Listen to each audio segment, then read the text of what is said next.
you have to have your limits. Like you have to know what your limits are. For me, the reason I'm not in LA or I'm not in New York is because I have a family.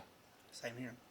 So obviously, in my case, it means I made a decision that my family comes first before. So one of the sacrifices, if you could put it that way, which I don't feel has been a sacrifice at all, has been to put the needs of my family first. My relationship with my wife and my two boys, that goes first, and my mother-in-law out here, and my sister-in-law. Because I'm all about, one of the things I have from the Hispanic upbringing, Latino upbringing, is family. Family in the sense of like not just my immediate kids and what, but all of them. And so because of that, I my limit is I'm not going to put myself first, because though I have that choice, I would not want to live with the consequences. My life would not have meaning. I might end up being, I don't know, who knows? I might end up, you know, hanging around with some of the names I've dropped of people that I look up to in the industry. But big whoop at the end of the day, right? I'd be an empty shell of a person. Yeah. Why? Because the thing that matters the most to me, I have neglected and I've abandoned. One of the most tragic stories I heard recently on one of the podcasts I listen to is The Daily, Yeah, yeah. and they do this thing called Sunday Reads. I don't listen to it all the time, but got to listen to this excerpt of a book about a Swiss photographer that came to the U.S. His name's Robert Frank. Got a Guggenheim, you know, award to go photograph the American continent and its people. As photographers, it's become a landmark work. His book is called The Americans, and it's An outside perspective. yeah, and it marks a watershed moment in photography because he captures, motion in his photography, unposed Was this thing. recent or was this back No, in- no, he this was in the early 50s, Okay. I believe, Neat. late 40s, early 50s. And it has impacted so many photographers. If you haven't, you can go to the library and get the book. There's and in the podcast, they reference the preface that Jack Kerouac wrote for this book, because Robert Frank couldn't really get them published. People didn't appreciate them.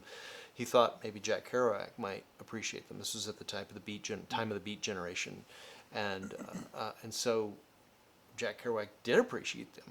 And after a long night of getting incredibly intoxicated, as he was wont to do, woke up the next morning and wrote this phenomenal preface, just like stream of consciousness, just wrote it out. And it's something else that I recommend you read and see along with this book.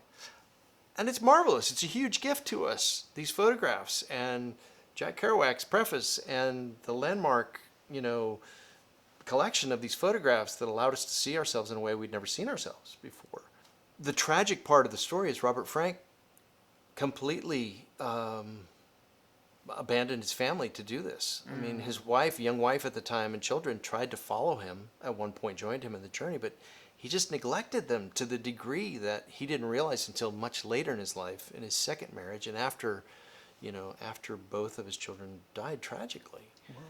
And, you go like, well, what was it worth then? Like, we look back and we're grateful to have this man's work, but you can hear and just in the author's, because this author who tells this chapter of the rest of his life that we don't really know about, it's just, I guess because Robert Frank died last year or a year before. And, so there are examples. Well,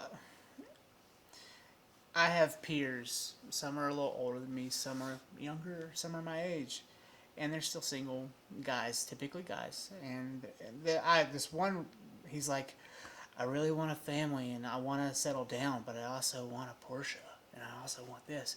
And in my experience, it's like, I think you might get the Porsche faster if you have a family. Not necessarily, but like marriage.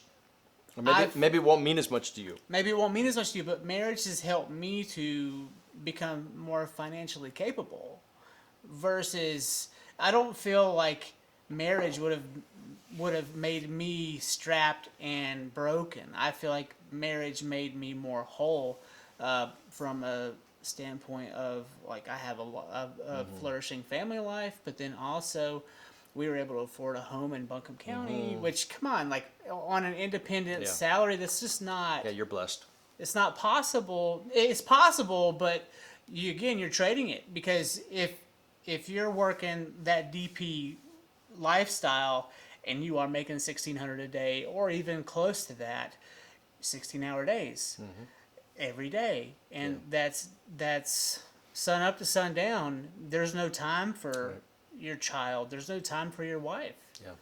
And I feel like in today's age, do we have to choose one or the other? Can we not have a fulfilling career path in film as well as a fulfilling family life? I feel like that's possible, especially post-COVID. It's very, very hard when you don't have, when you are in, the kind of work that you and I do, the way that we're employed, we're self-employed. And so I don't have a job with a film production company. Yeah. If I did, then maybe I could work with my boss to like work out a better life work balance. But when it's up to us, then we have to set the limits for ourselves. And I think one of the hardest things to do when you're in the gig economy is to find clients who understand that. I've just come off a year of working straight. Right now I've got a week off. I am so incredibly tired, but I'm also just soaking up the time that I get to be home because I've had to be away from home during a lot of that time. So it doesn't mean that you're going to strike the perfect balance, right? But it means that as long as you keep perspective as to why you're doing what you're doing, and you have your limits. Like I get a chance to say, you and I, when we get a job opportunity, we have that moment when we can say yes or no. Or we can ask a question and say, is there flexibility with this job? Which is another thing to learn to ask. Like, how much of me do you expect to get if I say yes? Because I also have a life. So can we work something out, so that I can continue to be the person you hired me to be? Because the person you hired me to be, like, the reason I am that way is because I have a balanced life. If I get off balance, I'm not going to be. Yeah. I'm not really going to be who you need me to be. So that's where that's the other crazy thing about American view on work and life balance is that we really need to adapt. We really, really desperately, as a culture, as a national culture, we need to learn to adapt. Maybe that's something else we can come out of the pandemic thing with. Is like, other cultures have figured this out. Like, there's no great benefit to working yourself into a grave. So naps in the afternoon, like the Spaniards. Absolutely, right? absolutely. Or 4-week paid vacations to start, like many European countries. Some paternity leave would be nice. I heard 6 weeks paternity leave is the standard in Scandinavia. Yeah, no, Americans want to work ourselves into a grave and then think that we're so great for doing it. Our parents wanted that. Yeah. Yeah. Not necessarily us. Well, John, thank you. Thank you. It's been fun. You opened up a lot more questions. We'll get you on again. Okay. Yeah. This is fun. I look forward to seeing the end result, and I hope I will follow up with you soon with many of the things I mentioned, but definitely the samples of the 16mm film that I shot recently. Please do. Please do. Okay, I'm Josh Lloyd, and you're on the Ridge. Thank you, John. Thank you.